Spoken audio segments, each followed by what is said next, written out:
Hey, David, good to see you. Welcome on the show. Good to see you, Ricky, and Sean as well. You too, David. Hey, David, let's get back to your early days. What inspired you to get into tech and what led you to where you are now at Cin7? All right, well, present day CEO here at Cin7. Been doing this 4 years, but technology for me goes right back to being a boy, a young kid. I was that kid that would read the user manual on the VCR and the TV and did IT support for my mum and dad and brothers and sisters. And then I had a Commodore 64 and I taught myself how to code in BASIC and did a whole lot of gaming and things like that. But I've always been into it. That was the early part. And present day, I'm outside of work, support for my wife and kids. And then tell us about where you grew up and stuff, because whilst you lead a Kiwi business, that's not the accent I see coming across. Yeah. I married a beautiful Kiwi. So I've been living in Auckland since 2006. 2006. But I'm from... It's coming already. I know. It's a half blended. My accent is in the ocean, somewhere between Australia and New Zealand. Yeah. But I'm born in Sydney, Castle Hill, so Western Sydney, and grew up in the 80s. So my sporting team's still Parramatta to this day, rugby league. But yeah, I live in New Zealand. I love New Zealand, but I also love visiting Sydney, catch up with family, friends and things. Yep. Nice. Just another state, mate. Yeah. So you keep saying, hey, we're sovereign nation, mate. So let's get back to present then, David. What's been some of your most rewarding moments whilst leading the Cin7 crew? So two things come to mind. So some of it is the memories and just some little memories that are quite impactful for me. So one thing that happened in 2022, we were finalists for the New Zealand High Tech Awards. And because of COVID and the likes, it's normally an in-person event and you're in a room in the city with other leaders of other software companies. But last year they did it live stream. So I was with my team in our office and it was like one of the best moments I've ever had in my career because they read our name out on the TV saying we're a finalist and everyone's just made this massive cheer. We were popping open champagne and I was filming it at the same time on my mobile. So I have a record of it. And that was a really cool memory. Really cool. But some of the other parts that are memorable for me is just when you get that, and you guys will know this, just when people thank you, but not a little thank you, something very deep and meaningful where you've changed their life, where you've given them a career. That's pretty special. Yeah. And it's the meaningful appreciations that I remember. Yeah.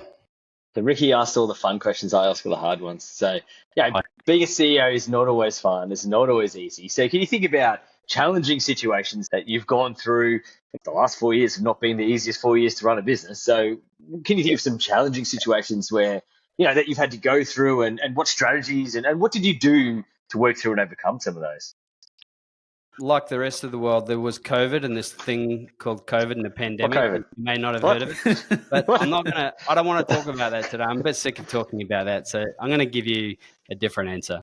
So early 22, a year and a half ago, we had some product challenges in production. We have a cloud-based offering for 8,000 or so small and medium-sized businesses. And one of our integrations is with Shopify and other e-commerce apps. And it broke. It broke and it took engineering quite a lot of time to diagnose it, get to the bottom of it, fix it. It was quite a serious issue. It caused some major pain for our customers. So at that time, that was pretty challenging because we just didn't have a handle on it fast enough and navigating that, having some customers contact me directly, text messaging me. No one knocked on my front door at home or anything. Navigating that comes to mind as one of the things. Yeah. Looking through a few of those. And they are challenging because you set out to do this to improve your customers' life and to support their growth in their business. And so when it goes wrong, it is the most challenging thing because that's the opposite of why we all got into this business, why we're driving these software companies. I've had plenty of friendly discussions on the phone with people when outages have occurred, and they've always been very polite. In a no way, swear words. I think in a way, it creates an opportunity to do something for the customer and show them what you're made of, show them that you have some commitment to do something about it. Yeah. Most customers are quite appreciative of the efforts and understand the nature of software. Some don't always appreciate that, but Yeah. And it's super hard because there are rules about what you can and can't say. There's legality issues. Yeah. It is a tough situation because you just want to be like, dude, we're fixing as fast as we can. It's the most important thing we're doing right now. All the resources are on it. But you also got to make sure you're saying the right things with what you're supposed to be saying. And that's right. Do not miss that part. Definitely do not. And then, of course, you've got your postmortems or retrospective, and I call it CAPA. CAPA, the corrective and preventative action. Pretty important to grow a software company. I see that as super important, just to have a learning culture and take the best parts of this terrible situation and do something about it so it doesn't happen again. You've had a pretty successful run whilst you're taking on the reins at Cin7, David, and we'll come to that. But success is a sum of all the failures and mistakes. Can you maybe walk us through some of the biggest mistakes or blunders you made in your career and what impact did they have in your current capacity at Cin7? Yeah, I did join at a really good time, and we have a great team effort. We've done really well. That pandemic thing I spoke about, that was also really good for us in the end with this explosion of e-commerce and that part of the space we're in. In terms of some mistakes, probably like a lot of leaders in development, just learning to be more straight up with other people around you, your direct reports. And something I've learned it's probably not in my nature, but I've worked on it, to be way more straight up and call a spade and have fierce conversations and catch it early. So if you see poor performance, poor behavior, catch it early. But that's been one. And still working on it in a way because it's not in my nature, but I think I'm better at it now than what I was. And I just see it as really important because if you can do a really good job of that, you're doing the right thing by the person in a career sense so that they're learning something and adjusting all the time. Like you're adjusting these small behaviors and adjusting for performance early before it becomes a bigger problem. So the mistake is like leaving that for too long, letting it fester. There's a saying someone once said, which I really like: the standards you walk past are the standards you set. Calling things out is quite important. Yeah. There's one other mistake that came to mind I was thinking about before this started, and it's topical for us at the moment, and it's customer experience related. So software company, everyone knows about UI, UX and design-led development concepts, but applying that to the customer experience is not something we've done enough of. And I'm using this language internally right now: deliberate design. So deliberately designing what great looks like for the customer experience and investing a lot of time and money and effort into the design phase of the customer experience, which is pretty normal for a software company to know how to do that for the UI and workflow of the software. But take that same concept, apply it to the customer experience. We've organically grown and grew very quickly and continue to grow, but you organically evolve the customer experience with incremental improvement.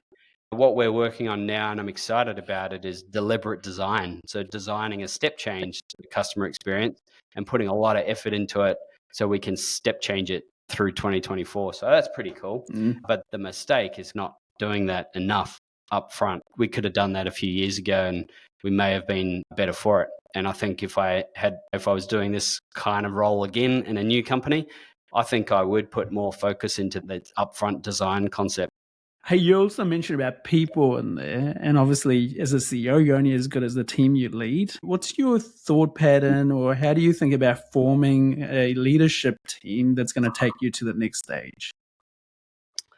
I think about it like a basketball team, and that's not a bad size either. And you play in position, so you're hiring experts in their field that have done it before and have some pedigree there. And you're not really hiring for present day. You're really hiring with reference to the strategy. Where do you want to take the company in the next few years? I like 3 years good. And so where do you want to be in 3 years? And therefore, who has the right experience and skill level to get you safely to that destination? And then repeat that concept across the different positions. The other part of it that I really like, and I'm braver with this, hiring people that are not like me, hiring for diversity and wanting thought partnership, if you like, from my direct reports so that I can lean on them and they can lean on me, and we're better together because we have these different and complementary skill sets. Yeah.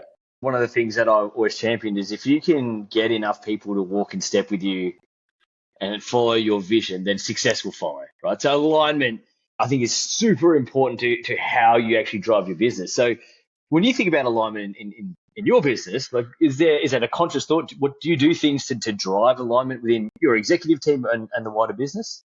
Yeah, communication. Good man. Truckloads of it. Truckloads of communication in different flavors and repetitive communication, like beating the drum of the key messages. We do other things. You might have heard of Patrick Lencioni and a couple of books he's written. One of them is The Advantage, and it talks a lot about rally cry. Yep. We use that concept a lot. So for people listening, a rally cry is a company-wide challenge that you set for yourselves, and it might last 12 months or so. And it's not the entire strategy, but it does encapsulate what's most important right now for the whole company and rallying the troops and getting everyone aligned around it. So we use that concept and then breaking that down into just 3 to 5 defining objectives, company-wide objectives, and then being really specific around what are we doing each month to drive that forward with concepts of sprints to move the company forward and improve the company, and really trying to help everyone understand that these are the efforts that is not BAU. It's distinct to BAU. We have our BAU operation, but this is about changing the company, improving the company, growing the company, essentially setting goals and then getting everyone swimming in the same direction to go and kick the goals and celebrating those milestones and things together as well. Yeah. We did something similar. So we obviously set out rally cry at the tail end of 2023 for 2024, and we revisit it every 6 months. It all makes sense when the execs are doing, and then they beat the drums and all good. But if I'm on the floor, how do I actually engage with that rally cry, David? What is it that you do so well to make sure that actually goes all the way through your organization? It's a good question. So one of the highlights I think that helps is we have a global all hands, we call it. And our all hands has been something we've done the entire time. And I used to personally lead them every single one, and we did it every 2 weeks and put a huge amount of effort into it, too much effort into creating this. And it was every 2 weeks for the first 2 years.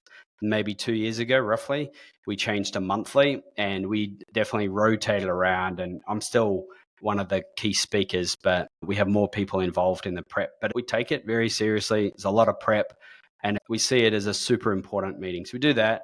We also have a monthly senior leaders meeting, which is very metrics driven. We go through we call them hero metrics, and then we go through the functional level metrics of each area and comments from each of the senior leaders going through it. Off the back of that meeting, we create a short slide deck that we use as cascading comms. And I think that tool, getting a lot of positive feedback about that. We started that 9 months ago to complement the global all hands where they hear directly from me. The cascaded message is different and better in some ways because it's their immediate manager is taking that, making sure they understand it from their leader, and then that person is directly explaining it to their team in a intimate sort of team size of 5 to 8 people where they can digest it, talk about it, ask any question they want to, etc. So we think the combination of the big global all hands, whole company together, as well as this cascaded comms that happens monthly, both are monthly, we think that helps a lot. Yeah. Nice. That's awesome. That's a good cadence. You mentioned about direct approach with your execs in particular, David. But what about wider organizations? So how do you take the feedback on from the floor? Again, do you have better mechanisms that you put in place since you've been there? And what have you done to improve? I can do a plug for Culture Amp. It's a tool we use for employee engagement. Excellent tool. Do a quarterly engagement survey. Culture would be one of our super strengths, by the way. We're really proud of it. We have very high engagement scores, and we do a lot to create that and protect it. So that measures that engagement, as well as a lot of free text commentary and sentiment analysis in the tool. And we take that pretty seriously as well. We have debrief session as a senior leadership team to go through it together. And we have each senior leader distill it down to 2 things they want to protect and 2 things they want to improve in employee engagement. And they take that forward into the next quarter until we do it again a quarter later. So we have this quarterly rhythm to how we're trying to track and improve employee engagement. Nice. Yeah. Mate, wanting to jump back into metrics, you mentioned hero metrics, I think that you run with your exec team. Has that evolved as you've gone through different stages of growth in the business? Yeah, we've definitely evolved it. I think some of our best work in this area has been in the last 12 months. So for a long time, we really just had our functional metrics and some pretty obvious company-wide metrics of ARR, churn, etc. Hero metrics, we decided to go in this direction in partnership with our PE firm that are our majority owners. And the hero metric concept is take those obvious metrics like new ARR, customer retention, and so forth, but combine it with cost. And so the hero metrics are essentially ratios comparing the new ARR in compared to our marketing spend and our new ARR compared to our sales costs. And we repeat that across the business essentially to really track and trend. We trend the ratios. And what we're driving, probably like many companies around the world, especially in 2023, is Rule of 40. So this creates balance. So the hero metrics are great for us because it's a balanced way to measure like a scorecard of the business. And it's pretty simple. It's only 15, 16 metrics, and it's the headlines that I look at the most. Beyond that, I look at more informally, shall we say. I like to track customer support with our responsiveness and keep an eye on our reviews online and how we show up on app stores and those review sites. Your hero metrics is probably one that most people wouldn't be looking at. That's not how they think about it, and it's a good way to think about it. I think it was a good little innovation, and it wasn't. I've got a really great chief operating officer, and he's championed that, and it's working out rather well for us so far. Yeah, nice. It's good. Once you hit rule of 40, then they'll be like, rule of 40 doesn't matter. You got to hit rule of 50 now. You just keep it's going. Rule of 50 is the new. It's rule of 50 is the new in. That's it. Nice.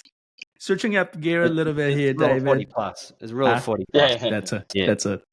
Hey, just switching up a little bit, talking about culture. You've done wonderfully well to pull everyone and then swim in the same direction. What have been some of the key elements of defining that winning culture at Cin7 since you've come on board? Clarity of role. Really driving a culture that we're very low on politics. And so we've worked really hard to just have a work environment where people can just be themselves and welcoming of each other like that. And we've really championed collaboration inside teams, across teams, and have worked really hard on that. So there's a lot of it. I think the winning culture language you used, Ricky, I tend to not call it that. Yeah, we definitely want to win big and we're doing well. To me, I think about performance culture more is probably more what I talk about. And like a layer cake, like off the back of a solid, rich culture, I've used this year with my senior leaders. We've really tried to go on a performance journey and raise the bar. Really good book on this, by the way. Amp It Up. It's my favorite book of the year. Written by Frank Slootman. He's the CEO of Snowflake. You might have Snowflake. Yes. That concept of amping it up is raising the expectation, raising the bar and not apologizing for it. Just being really clear around this is the expectation. This is exceeding expectations. This is below expectation.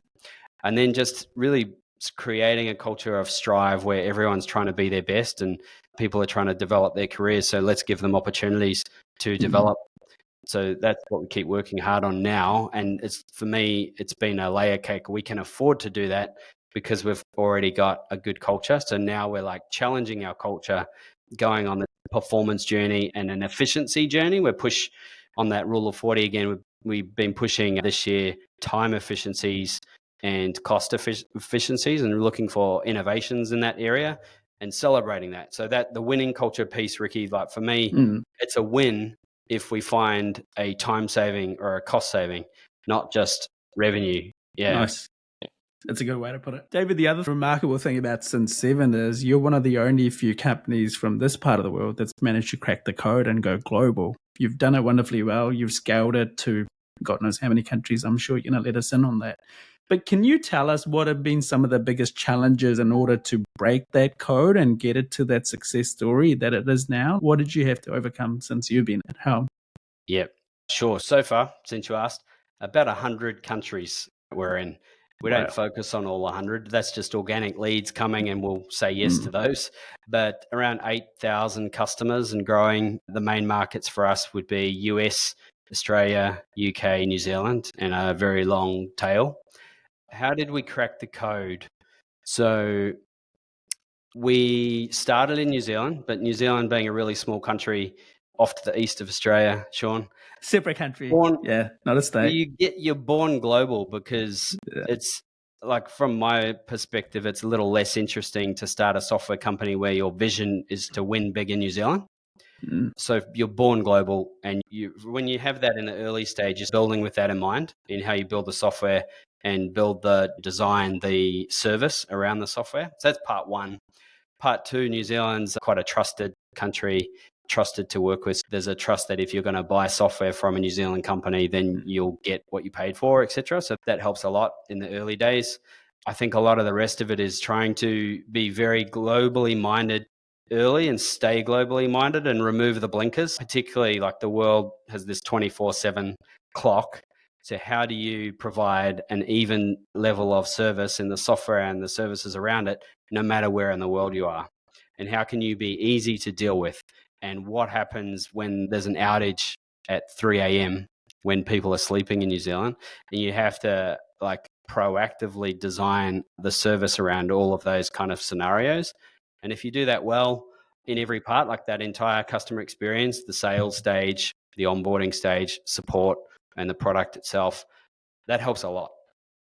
That carried Cin7 and got it so far, and some of it was achieved with people doing shift work in New Zealand. When I joined, actually, 100% of the staff were all in Auckland, New Zealand.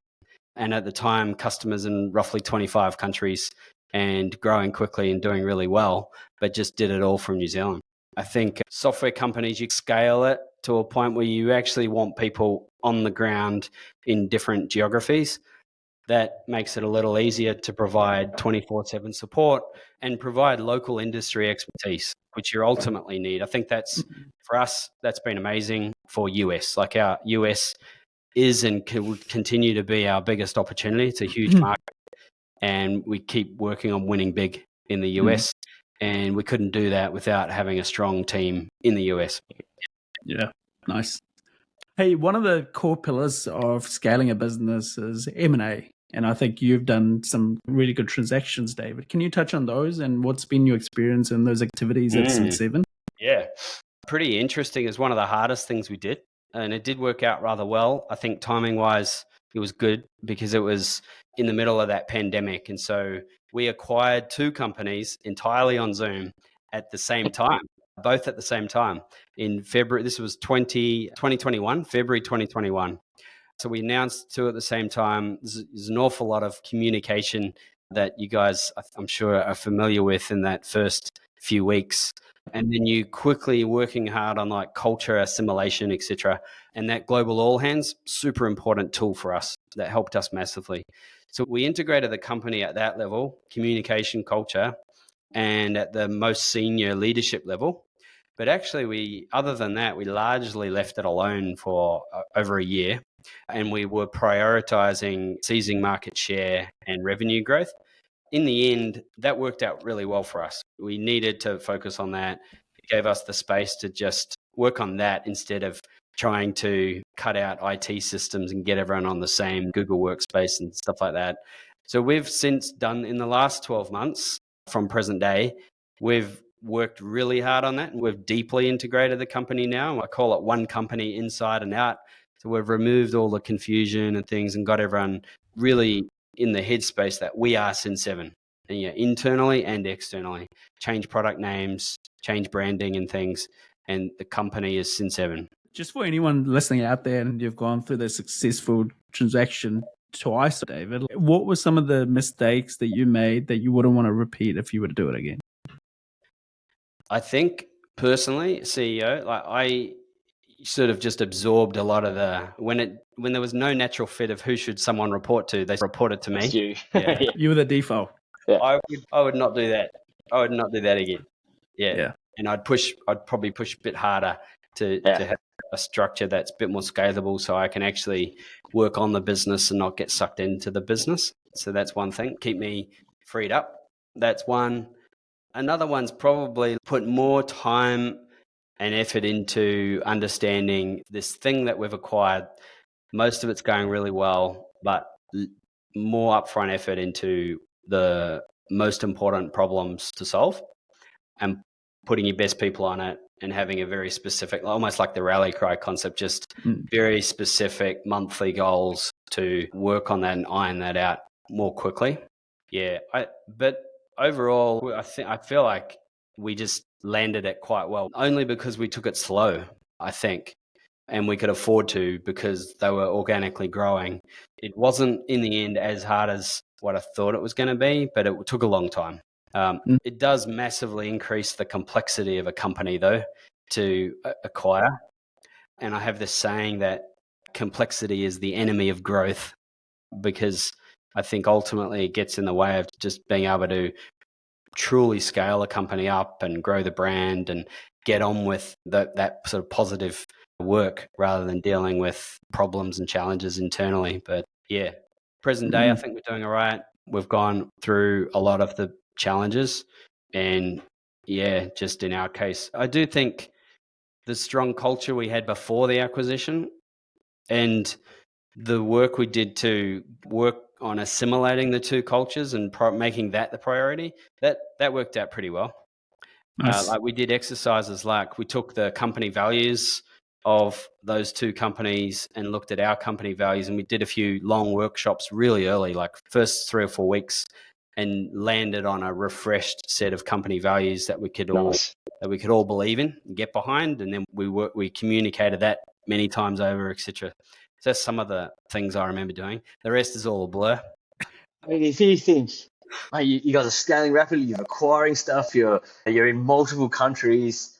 As CEO, look, what's the top 3 things you focus your time on? So it is a lot. I have a great team, and I work hard to be really straight up with that team. So number 1 would be my immediate team, my first team. Spend a lot of time with them, and I try to be pretty straight up and tough on them when required, and just being super aligned one-on-one, but also as that small tight team. We have regular meetings. So that's very important. Number 2 would be strategy. And yeah, the strategy doesn't, when you think about a 3 to 5 year strategy, it's not like you're constantly working on it all day, every day, but it's like the reflection time to reflect on, is the company working on the most important things right now? And are we moving towards the strategy, or are we moving away from the strategy and just course correct? I did this a little bit. Yeah. And as long as things are on track, I don't really get as involved as I used to. I think if I reflect on what I used to be like 10 years ago, I was extremely hands-on. I'm probably still fairly hands-on, but less. And yeah, I just jump in if things aren't going well, really. Yeah. I think that's mostly outside of, so to repeat it really quick, time with the direct reports and immediate team, strategy. But you asked for 3 things. Don't know. Mate, I can tell just from talking to you, it'll be people and culture, mate. That's clearly you spend a lot of time driving a successful culture in your business with your meetings and all the rest, and that takes time, so it can't be organic. There's work you do there. I do lots of stuff on there, stuff that, maybe stuff I shouldn't be doing, but actually that's some of where the magic happens, I think, and I enjoy that. 100%. I enjoy that. So. People make the software company actually sell or create product or anything else. Without people, you have nothing. Yeah, it makes sense to me. People, your direct reports, people, and strategy, 100%. Yeah, that's right. I can think of the 4th, but that's just my outside view, and that's effective communication with the board. So, David, how do you do that so well? Sounds like you've got a great board too. We have a really supportive, I would say, on a collaboration index, we're very high. Like we collaborate closely. We have just 4 formal board meetings a year. Yep. Most of them, it's all on Zoom. At least 1 would be in person though.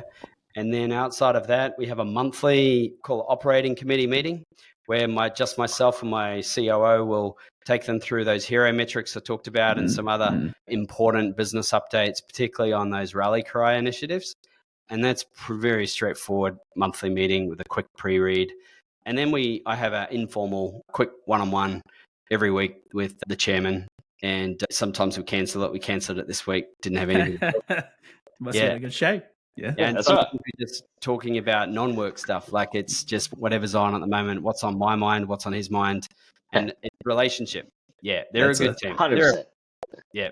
Give you a quick story to just give you an idea of what they're like. I have this navy pink, but with pink flamingos on it, a navy shirt with pink flamingos. And I wore it once to this board meeting. And so the very next board meeting, they're all wearing one. Nice. Yeah. It's fun. There you go. That's what you want. You want fun and good relationships drive success, right? Yeah, that's right. Yeah, we're all enjoying it. What I've learned about SynPro is like a multiverse. You guys were doing very similar work to a very similar value prop to Cin7, but just in this completely other ICP that just does not overlap. So literally. It is because even the tools, the tech, some of the processes sound very familiar, right? So Culture App, we put Workday, Salesforce, SalesLoft, Chili Piper. I think I saw on your thing. It's more or less the same tech. Yeah. Hey, jumping back into this, I did want to ask and come back to Cin7. What are you excited about the next phase? What does the future hold for Cin7 and David? One of the things that we've done is we have this people and culture theme each year. So last year, 22, we had a theme of wellness, and I thought it was highly relevant coming out of that pandemic. This year, we've had a theme of growth, and growth in our context, it relates to our strive value and being your best. And we use this to have a lot of training for people and challenge people and drive performance. And then next year, we actually have a theme of innovation, which is also one of our values. And I'm going to really work hard with our team to move the dial. I want to end 24 by being great at innovation at a company level and a team level and an individual level. And I'm excited about that. And one of the things, not the only thing, but one of the things we're going to innovate, circling back to my earlier comment about that deliberate design, we want to innovate the customer experience. We want to step change it. And that's going to be fun to work on and super cross-functional. Like you have to work on that horizontally. So some of that type of work can be hard in companies, but we're going to work hard on it, going to lean on our culture and drive it. So yeah, that'll be fun. Nice. Sounds exciting. Hey, mate, now for the best bit. Now for the best bit. We got the easy stuff out of the way, right? So now the hard questions are coming through, David. Okay. I think you've given the first one away already, but we'll ask again. Favorite sports team? Oh, yeah. I did say that. Yes, Parramatta. Parramatta Eels. For anyone listening Parramatta out there. Eels. How did you go last season? How did I go last season? Yeah. I don't think they've been that amazing, really, for a while. Not since the 80s. Living in the past. Just West Coast Eagles. We went in 2018, dude. It was like 5 years ago. Thank you very much. Living in the past. Favorite music genre, David? Yeah, just pretty everyday pop, but I'm coming back to the 80s again, making myself old. But I like the Aussie hits, like the Cold Chisels and stuff still. Nice. Yeah. Good pop stuff. When you said I'm just generally pop, so Taylor Swift, is that like your go? Is that where we're at? No, not really. Not really. No. Right. It's all about 80s. Yeah, that makes more. Yeah, I'd steer away from saying I just like everyday pop. I'd be like, I like 80s Australian pub. I'm a Swiftie. Yeah, okay, all right. Maybe Can you edit the bit out where I said everyday pop? No, that's the headline now. That's going to be the snip that we put out. Tag Taylor Swift in it. Perfect. Absolutely. Favorite drink, mate? What do you go for on a Friday afternoon? I know you're going through your no drink kind of a wave at the moment, but yeah, like at the moment, I'd love a good cappuccino. Yeah, Sean, I was telling Ricky the other day that I'm doing this 100-day fast of no alcohol, and I'm actually at day 98. I got 2 days to go. So what's the best drink you're going to have in 2 days' time? Oh, beer. I'll do a good. Nice. Yeah. I'd be at the pub at 8 a.m. going to just open and start early. It's been 100 days. Come on. Knock, knock. Nice. What about favorite place to visit or the place that you haven't been to yet that's on your bucket list? Two come to mind, but just went to Sydney and I'm from there, and I went there just with my wife without the kids, stayed right by Hyde Park and just really for a city weekender, pretty awesome, really epic trip. It's a great city and amazing harbour. So that's one. The other one's Sri Lanka, Ricky. We were just talking about Sri Lanka. I have a team a great team in Sri Lanka, and I've been there for work, going there again in 6 weeks, opening a new office there actually, but never been as a family holiday, and I'm pretty keen to go. Yeah. Nice. Yeah. It'll Sounds be nice fun. to go there in January. I'm thinking about it, like maybe ducking over there for a couple of weeks, bit of holiday. Yeah. It's supposed to be amazing. So, Oh, everyone says so, like diving and Yeah. stuff. Everything's pretty good. Yeah. My work trips were pretty amazing. Yeah. yeah, there you go. And the cricket boys have got like an amazing restaurant there. Sangha. And this is the main one, mate. This is the tough question. This is what the whole podcast is designed all for. that matters. You cannot get it wrong. You cannot get it wrong. Okay. Peanut butter. How do you like yours? Crunchy or smooth? Well, you're going to love my answer. It's crunchy, absolutely crunchy. Nice. Good answer. I actually brought in a bagel from home this morning, and I literally brought in my super crunchy peanut butter from home. Yeah. And that's what I had for lunch. And Fix and Fog. I don't know if you've heard of them, Sean. Fix and Fog is a Kiwi company, peanut butter company. And so that's what I buy because they're our customer. They're one of our customers here. Well, if anyone's listening at Fix and Fog, sponsor the podcast. Throw some gift baskets our way. Throw some peanut butter, Ricky. We'll send you your crunchy peanut butter all across the world before you know it. Yeah. Awesome. Hey, awesome, David. Thanks for jumping on. This has been great. And thanks for sharing all your insights, mate. Yeah, cool to hang out. Thanks, guys. I appreciate it. Thank you so much. Lots of insights.